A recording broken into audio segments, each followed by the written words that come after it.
The Abu Dhabi investors in Manchester City and Girona have been offered divestment options by UEFA to let both compete in the Champions League next season by complying with integrity rules for teams that share owners. Girona has made a stunning run to a guaranteed top 4 finish in Spain's La Liga, with 3 key players either loaned or sold via Man City's influence, including Brazilian star Savio.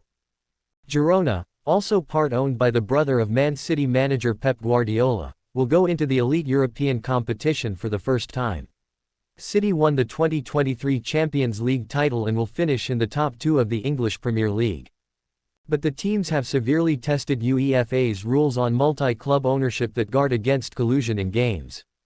Failing to comply with UEFA's rules with a proposal by June 3 should see one of the 2 teams, likely Girona, demoted to the second-tier Europa League.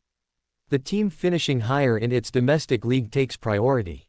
According to a UEFA document seen on Tuesday by the Associated Press, 2 options are open to City Football Group, the Abu Dhabi-created operation with stakes in 13 clubs worldwide, including 100% of Man City and 47% of Girona. CFG could solve the problem by selling shares to an independent third party that reduces one ownership stake to below 30%, or transfer all shares in one club to a blind trust overseen by a panel appointed by UEFA. The trustee could be picked by CFG in a UEFA-approved model that applied this season in a compliance deal for AC Milan, Toulouse and their United States investor Redbird Capital. The multi-club ownership issue for UEFA and CFG has loomed since Girona's league-leading fast start in September. UEFA declined comment all season pending Girona's confirmed qualification in the Champions League this month. UEFA also did not comment on a possible pending issue with Jim Ratcliffe's ownership stakes and influence at Manchester United and Nice, both could qualify for the next Europa League. On Tuesday, UEFA's Club Finance Monitoring Panel wrote to soccer stakeholders to clarify updates to its multi-club rules for entry to European club competitions that were first drafted in the 1998-99 season. Man City and Girona drew scrutiny for CFG having decisive influence over both because the Abu Dhabi operation holds at least 30% of the shares in both, and because of the club's transfer dealings this season. Girona seemed to meet the UEFA panel's criteria for clubs that transferred, permanently or temporarily, 3 or more players with the other club, directly or indirectly via related parties, during the season.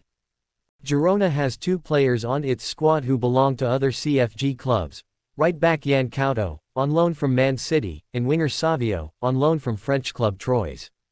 Savio is the revelation of the season in Spain. His dribbling and speed on the left flank have caused mayhem in opposing defenses. The 20-year-old has scored 10 times and is one of the league's top assist makers with 9 passes for goals. Savio's end-of-season permanent move to Man City that was reported in February should not be affected by any UEFA decision. Couto has excelled in joining in the attack from his position of right-back, delivering 8 assists. After completing a loan at Girona, Venezuela midfielder Yangel Herrera was sold by City to its sibling club last July. Man City was bought in 2008 by Sheikh Mansour bin Zayed Al Nahyan, a deputy prime minister of the United Arab Emirates and a member of Abu Dhabi's royal family. The CFG was formed 5 years later, with Man City, by now a Premier League champion for the first time, acting as the flagship club in a worldwide portfolio that soon contained teams across multiple continents. First came New York City in 2013, then Melbourne City in Australia's A-League, Girona in Spain, Yokohama F. Marinos in Japan, Sichuan Junyou FC in China, Club Atletico Torque in Uruguay and Mumbai City in India joined the group, which also had a collaboration agreement with Venezuelan team Atletico Venezuela. CFG bought into Girona in 2017, weeks after it was promoted to Spain's top flight for the first time. Per Guardiola bought a stake that is now 16%. In recent years, CFG has acquired stakes in European clubs Lommel in Belgium, Palermo in Italy and Troyes. CFG's stable of clubs is one of the most extensive multi-club groups in a growing global trend that UEFA itself has cautioned poses risks to the soccer industry. Critics say it can enable collusion in games and the transfer market and help top-tier clubs distribute and disguise their costs to help comply with financial monitoring rules. Alright guys, thanks for watching. Please subscribe for the latest Man City news updates.